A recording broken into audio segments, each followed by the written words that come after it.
Okay, y'all, welcome back to Girls Who Run the World. It's been a minute, but I'm excited to be here today. I'm doing a solo episode all about a recent event that I ran. I believe sometimes as women, as girls, we forget our self-worth. Whether it's boundaries put up around us that prevents us to remember that we are strong, powerful women, or boundaries we put on ourselves that makes us think that we are not strong, that we aren't really worthy. My goal is to change that. My goal is to have you know that you are worthy, that you are capable of making a difference and a change, that you are capable of succeeding and pushing yourself.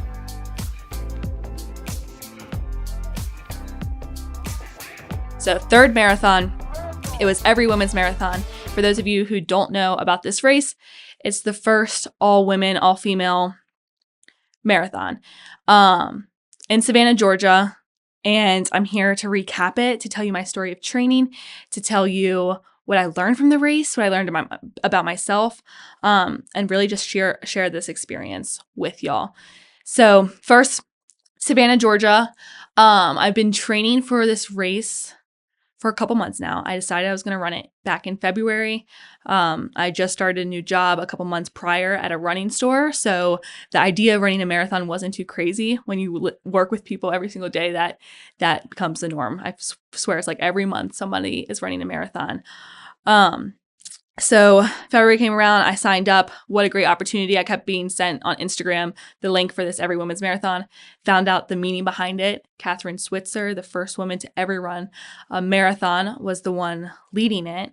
And I knew I had to be a part of it. First time ever, one experience it could be. And it lived up to every dream I could have imagined. So I started training in July. So I was home in Maryland, and I was in a moment of I had a coach where I felt kind of stuck. You know, I had run New York the year prior, and I was running all the same paces, and I just felt stuck in the motion that I felt like I wasn't getting better as a runner. And you can factor in many things, whether that's pace or just the way you feel or the amount of distance you run. And for me at the time, it was a lot of the pace work. So I was like, oh my goodness, I'm still, 2 marathons in and not getting any faster. And it was kind of the feeling like you're in mud sort of thing. And I remember coming back to school, still kind of having that feeling, knocking out, 40 plus weeks, enjoying the sport, but always having the conversation, whether it was with myself or with my dad, that I feel as if I'm not getting better. And that had to do a lot with time, worrying about time, distance of goals, whatever it was at the time. And I think God played a lot of roles in this training period for me, just in the moment that he plans everything out in the perfect time, even if you believe it or not. And I questioned that a little bit, but, so I came back still working at Fleet Feet. And there was this day that 2 friends that I work with had asked me, hey, let's go out on a run. And they're young runners, and so a lot faster than I am. And I was first off intimidated by the fact that, okay, I'm going to be running with them. Try not to die. What's this going to look like? So the unsure about saying yes to that was what the scariest part about it was the how it was unsettling for me not to know what was going to happen, if I would be able to keep up, whatnot. But they asked me to run. And for those of you who don't know, by the way, the store I work at is Fleet Feet, and I love it. I love my job. And I said yes. And we show up. It's probably like 6 a.m. and we go out for a run. And I think it was about 5 miles that I did with them for the first time ever that they asked me. And I remember feeling so empowered the entire run. I felt like, holy cow, from a girl that thought that she could only do 10:30 miles to now doing 8-minute miles, 8:30 miles. And feeling on top of the world with these people that I would never have imagined myself running with. If you would have told me months ago that I was running with these people, I would have never believed you. And we got done the run, and I'm just had this moment of pride and this feeling that I like broke through the barrier of being the slow runner. And I remember talking to these people that I look up to at work a lot. I really factor a lot of them and what they've told me into the reason why I did so great on this race and what I took away from it. But I remember sitting down with Henry, who's my boss at Fleet Feet, and he was like, I think you can go faster. I know you can go faster, and I think that you should stop totally running your paces all at the same pace. I was running 10:30 or slower. I would find myself walking to meet those paces. And obviously, yes, in the running world, your easier runs are slower than the fastest you can go. But it was just this moment where I knew somebody else saw something in me that I feel like a little part of me saw and was just scared to admit that I think I could have done better. So he said, hey, I think you can go faster.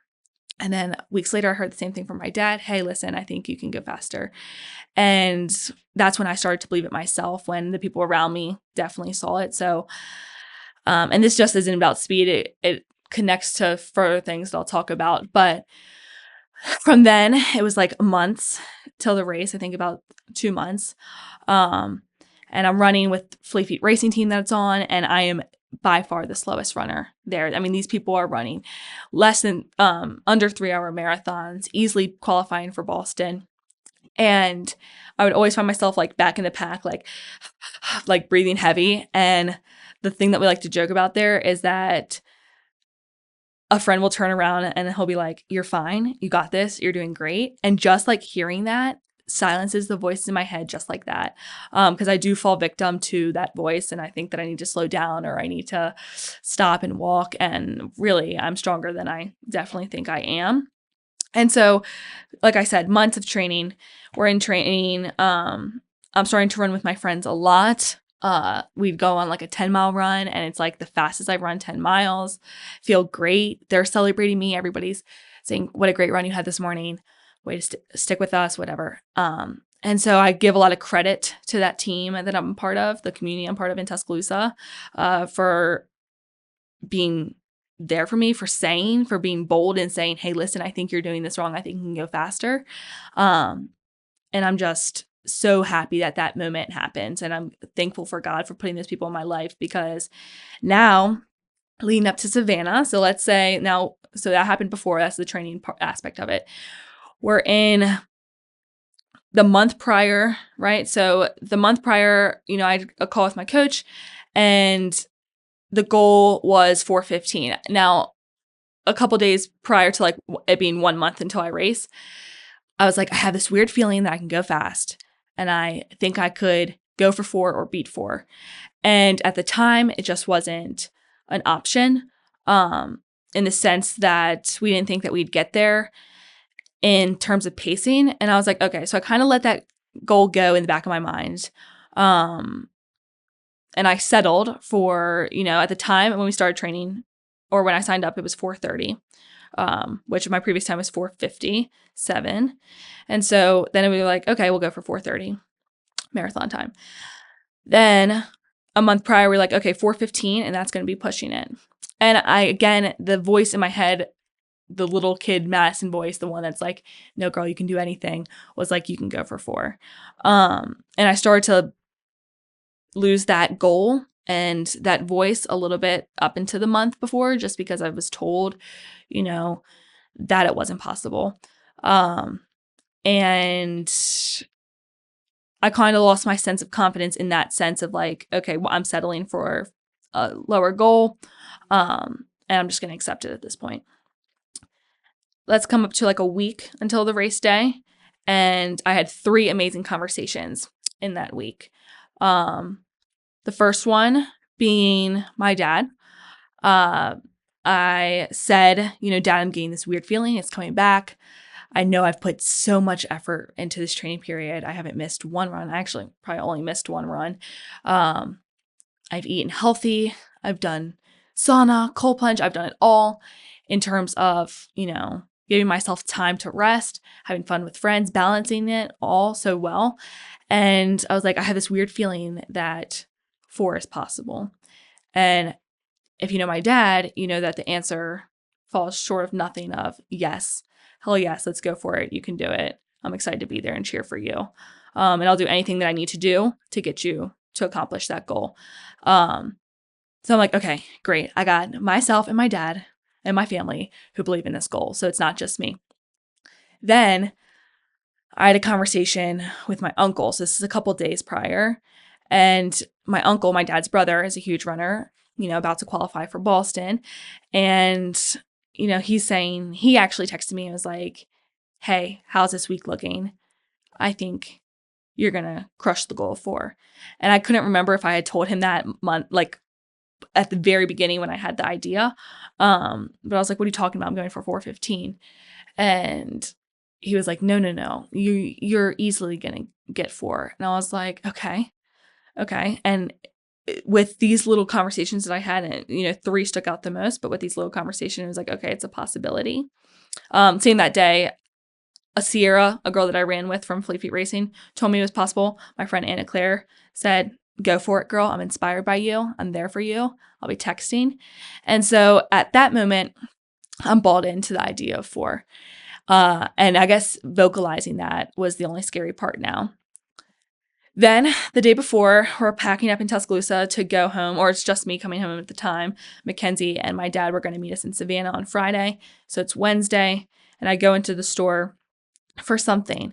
And I remember sitting down with my friends at work and being like, and these people are experienced runners, 50K, marathons, cross country, like the best runners in Tuscaloosa. Like I swear, they've changed my life. And so looking up to these people for a while, appreciate their input.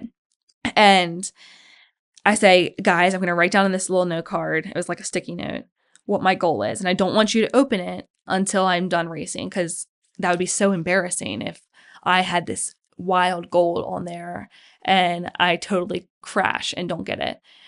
And I tell them that I'm going to go faster than 4:15. I don't think I actually said that I was going for 4. I was just like, oh, I think I'm going to actually race. And they're like, yeah, you can do it. So I knew they were on my team. So we're in Savannah now. And just this immense sense of fear comes in the first day, or the day before the race. My dad and sister had arrived. I went to the expo, did shakeout runs, and it gets to like 5:00 and I am just in tears, over emotional about this race. Like just the fear simply of there's so much unknown. What will mile 1 look like? What will mile 9 look like? What will mile 24 look like? All of that set in fear in myself, and so much anxiety around not accomplishing this goal that I had set. And I remember a friend texted, it's like, they were like, it seems like you don't want this to go well because you keep harping on all of the things that could go wrong. And in that moment, I could have let myself be like, what are you talking about? I'm running a marathon. It's going to be great no matter what. But I simply said, you know what? You're right. I keep speaking into his existence, all of the terrible things that could happen. And my dad's sitting next to me and he's saying the same thing to me.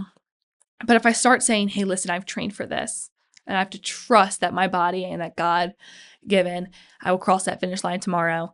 And I know that I'll put in the work and I'm ready. And it's not supposed to be easy. It's supposed to feel hard. It's supposed to feel like you're accomplishing something that you've put in efforts and months of effort for.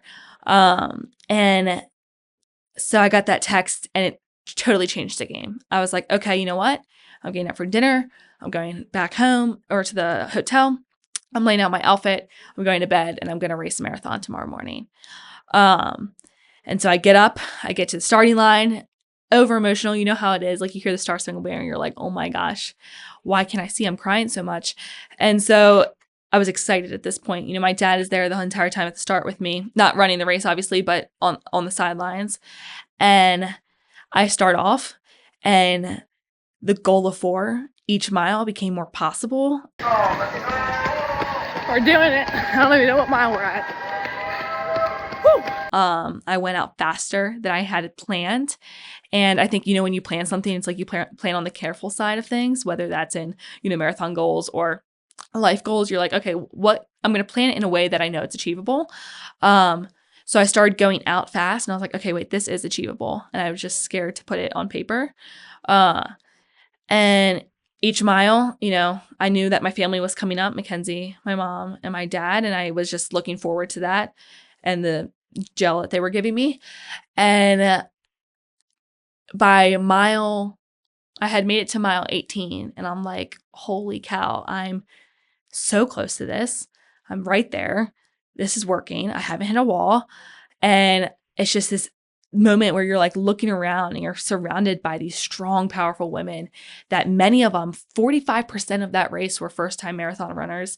And to be surrounded by people that had a similar goal of just being there and, empowering not only ourselves, but younger generations to come was just incredible. I had chills the entire time. And I called, so I got to mile 21.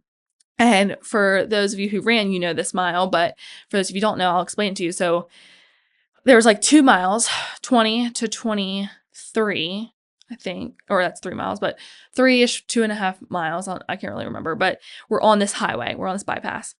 And you can kind of see it turn. So you can see the miles all the way ahead. And for me, I like to not see that. I don't want to see how long that actually looks in distance because it's terrifying to the thought after 20 miles of what your legs will feel like. So you can see the runners. And I'm like, oh my goodness, I have to go all the way over there. And I remember running. I hadn't stopped at this point. I get to mile 21 and I call my friend. I'm like, I need you to tell me, and this was planned before. They're like, my ringer's on, I got you. And I was like, I need you to tell me something that distracts me because right now my legs are starting to hurt a little bit and I don't want to give in to the pain cave.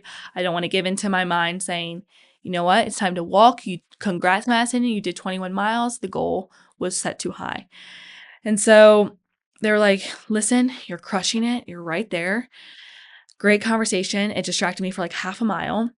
I get off the phone and I remember just running, and then I hit 24 and it's like, when they say you hit the wall and it really, like, you train people think you train to run the race to never hit a wall, but really the whole point of the training that you do is to hit the wall and realize that like, that's what you've trained for and to push through that and do those last couple miles.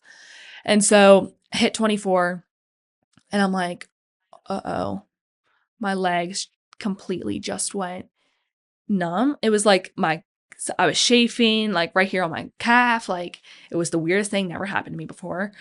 My feet, like you start to feel hot. You're like, okay, wait, now I kind of feel that I've been running this for like over 3 hours and you have.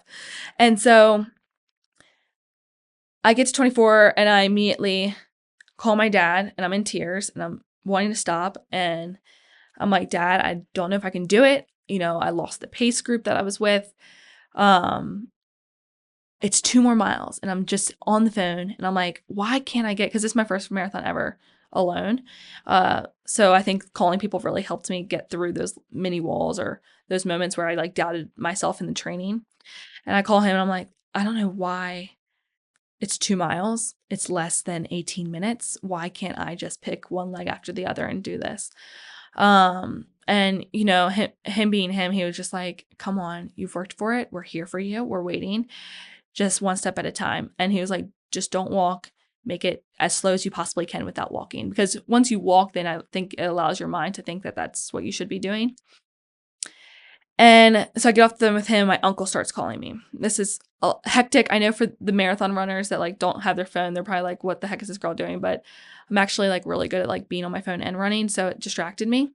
And so my uncle calls really quickly and he is just in tears. And it's this moment where he's just like, I'm so proud of you. And the same 3 people that I talked to before I talked to during the race. And they're like, I'm so proud of you for being so courageous and going after this goal that you had set for yourself, that you were told that was not possible. And simply just in tears. And I start crying and I'm running, blah, blah, blah. And it's like 2-minute phone call, hang up. And so I see the mile 25 sign and I'm like, hell yes, it's 1 mile left. Like I can do this. So as I said before, I'm on the Fleet Feet racing team and a girl that I run with, first name Sierra, she has been an inspiration the entire time that I've been a part of the racing team. We run together at racing team at 5 a.m. every Tuesday. And I cannot say that I'm an early riser, but for 5 a.m. for racing team, I swear, y'all, I will never miss that practice. Like if I'm in Tuscaloosa, I'm at that practice. It is the greatest thing ever. But back to the story. So I've been running with her. We do Women's Wednesday at Fleet Feet together and we're like in all these things. So we've become really good friends. And she had run this race with me. So it's just us two from Tuscaloosa, represent. And she had run a 3 hour and 5 minute marathon, I believe, 3 hour and 6 minute marathon. So really, really fast. A lot on the body, right? When you're going that fast. And so talented. And so I'm coming in at a 4 hour. So thinks that she's been waiting for that long.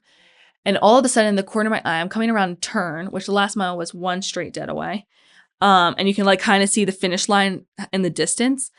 And I see this person just bolt right into the race.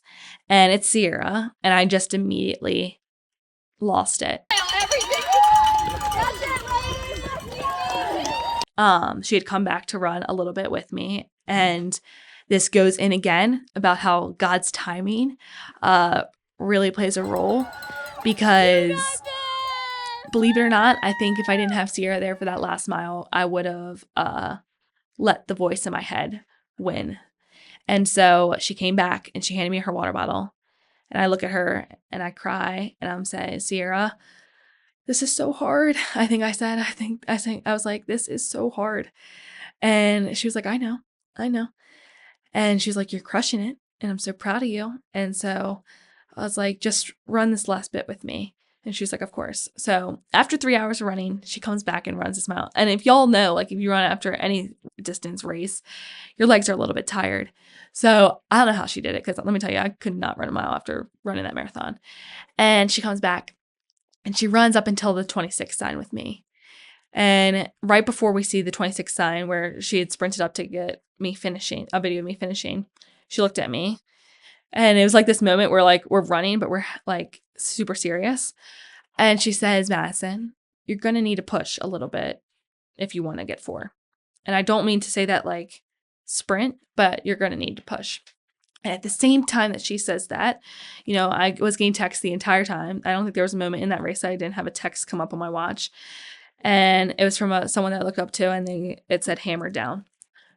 You've got it. Less than 3 minutes. I need you just to give it your all. And so I had 2 really important people say the same thing to me at once. It was like, again, God's timing, just everything was perfect. And I'm like, okay, Sierra. And she's like, nice push. And she's like sprinting up ahead of me.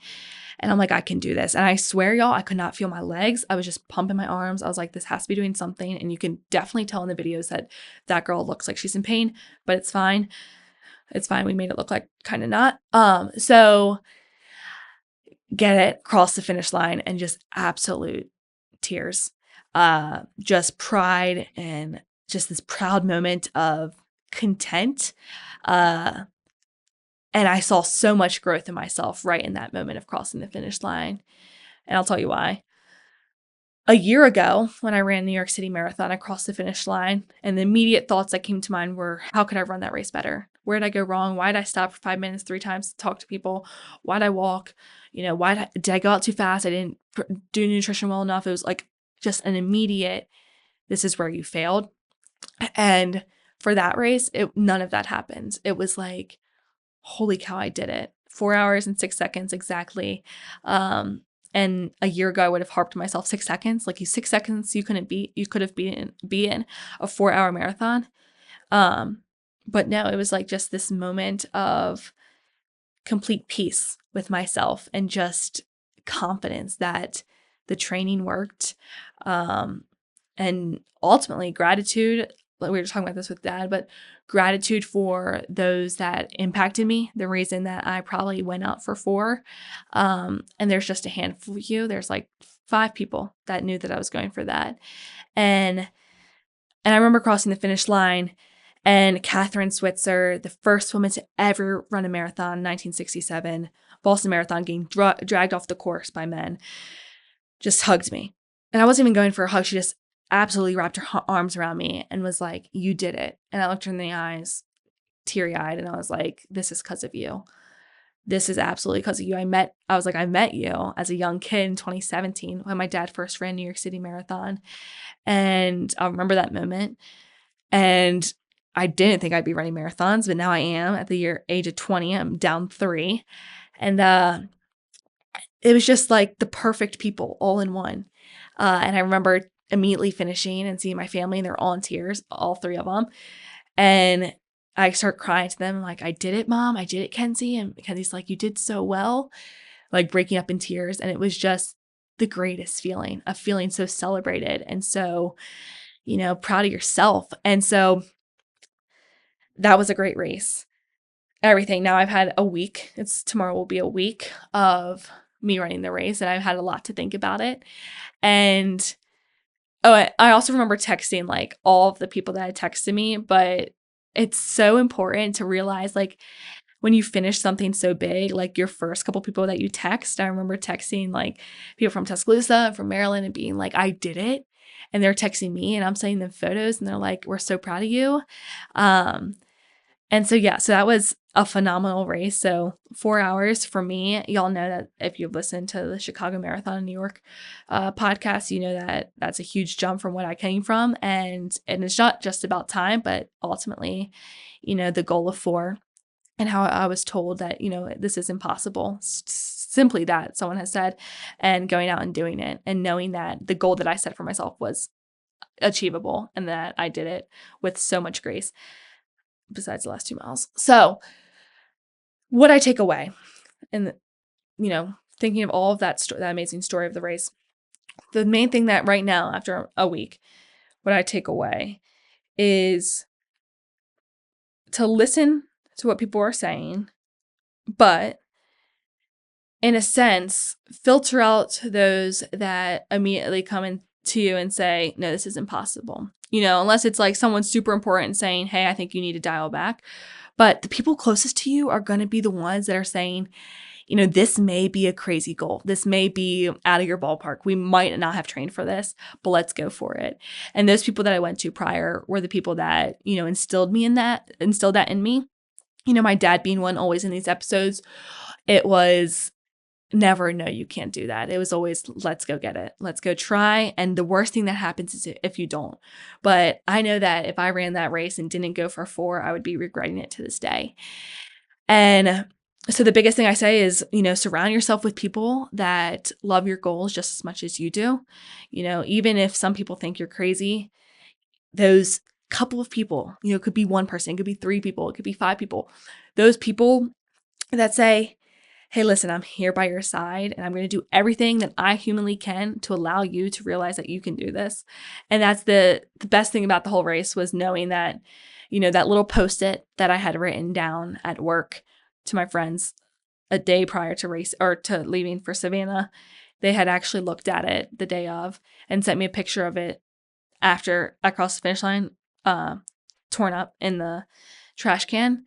And they knew that I had set the goal of 4:02 was the time that I put on the thing. And they were like, no, she's going faster than that. And they literally have them saying that and throwing it away. And it's where you just sort of lose the idea of I need this huge crowd to say, hey, Madison, you got this. I just need the few. And I just really needed to believe it myself. And with the help of others, I did. So that's the biggest thing I take away.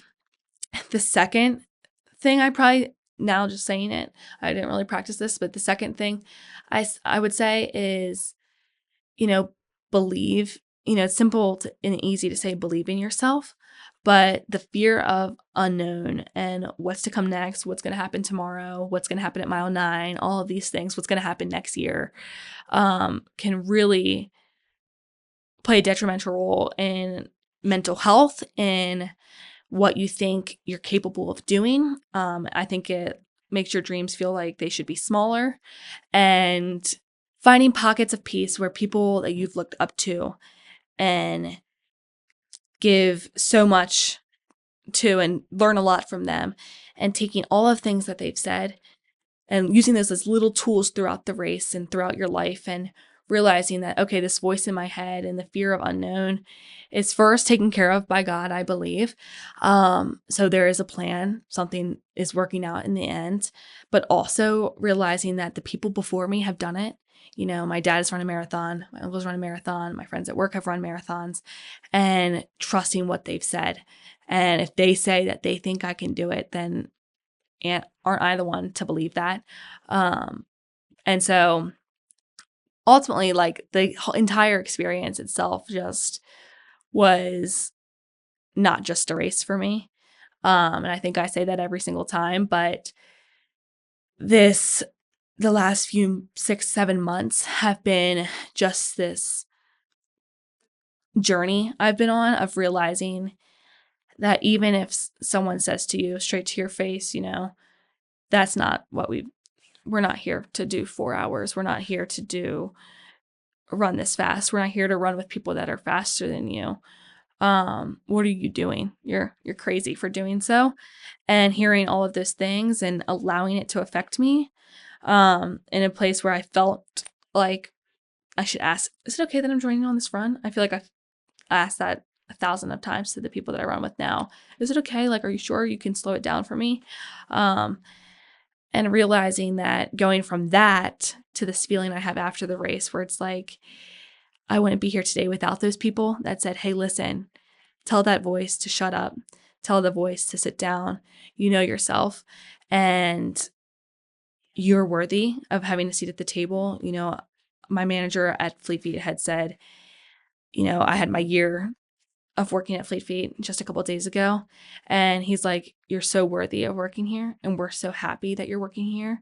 And every word you say impacts us. And I can't wait to see what happens in the future.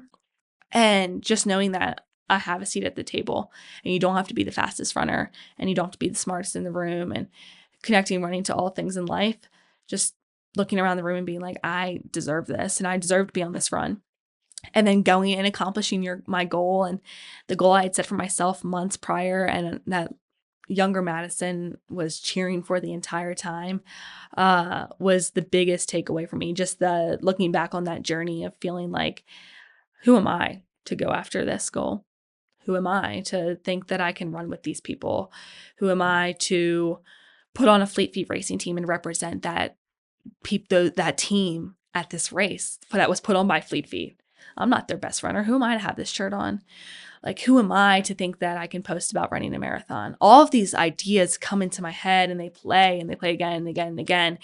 And it only takes one thing, and it's just believing in your process, telling the voice to be quiet, giving yourself grace, listening to those around you, listen to those few people that say, no, we believe in you, we got you. Don't listen to the people that say, you're not here for this. You're not here. You're just a runner. You're a slow runner, an easy miles runner. And you're not meant for, four. And so with that being said, I hope the story of the race connected with you in any way. My advice to you, if you're running or in life, would be, again, to make sure you're surrounding yourself with people that don't make you crazy for saying your goals out loud, that empower you for saying, hey, I got this crazy idea and I'm going to go for it. I need your help. And I'd love if you would be there for me during this time. And the people that say yes are the people that want you to be better, that want to be better with you. And I hope I remember that for the rest of my life, and the feeling that I had crossing that finish line. And when I called those 3 people, and when I told people out loud that I was going for this goal, trusting yourself, trust in the training. I have friends that are starting to run this year, and I just keep telling themselves, like, trust yourself, trust your body, that you're made for this. You're stronger than you think. And yeah, I think that those would be the biggest things that I take away. And I thank every single person that texted me during that race. I thank you for calling me. I thank Fleet Feet Tuscaloosa a lot. I thank my dad a lot, my sister, my mom. I thank anyone that played a role, and you know who you are, in the last months of just supporting me on these crazy goals of taking an hour off a marathon. Like, who would have thought? Who would have thought that I could have done it? And I couldn't have done it without the people, and I give them a lot of credit. So I hope this connected with y'all in any way. I just wanted to come on here, share my story, let y'all know how it went. And next year, hopefully I'll be doing every women's marathon again. I hope to see y'all out there. And yeah, believe in yourself and surround yourself with people that don't make you feel like you're crazy and don't feel like you should be silenced in your goals, because I feel the last thing I'll say is, like, as a kid, you dream big. You dream, I want to be a doctor. I want to be a veterinarian. I want to fly. You have this imagination of just like, the world is endless. My options are endless. And I think that as you get older and you go through school and you engage with social media, that your dreams become farther and farther and more unattainable. And my goal with this and this podcast is just to let younger girls realize that it's right there. That it takes just hard work and confidence in yourself and self-love and a good community for you to boom, grab it and accomplish what you believe you can accomplish. So thank y'all. I'm glad I got in here. Just got back for Thanksgiving break. And I wanted to share this story with y'all because it was a life-changing couple of months for me. And y'all know who you are, but I couldn't have done it without you. I say it time and time again, maybe too much, but I love y'all and thank you so much. And thanks for joining Girls Who Run the World podcast. Happy I could share it with y'all. See you next year. Bye. I believe sometimes as women, as girls, we forget our self-worth. Whether it's boundaries put up around us that prevents us to remember that we are strong, powerful women, or boundaries we put in ourselves that makes us think that we are not strong, that we aren't really worthy. My goal is to change that. My goal is to have you know that you are worthy, that you are capable of making a difference and a change, that you are capable of succeeding and pushing yourself. My podcast, Girls Who Run the World, shares stories of strong, powerful women that are changing the world, that impact their community through their everyday lives. I am so excited to share this podcast with you all, hoping that it makes you realize that you are strong, you are worthy, and you are powerful. Let's do this.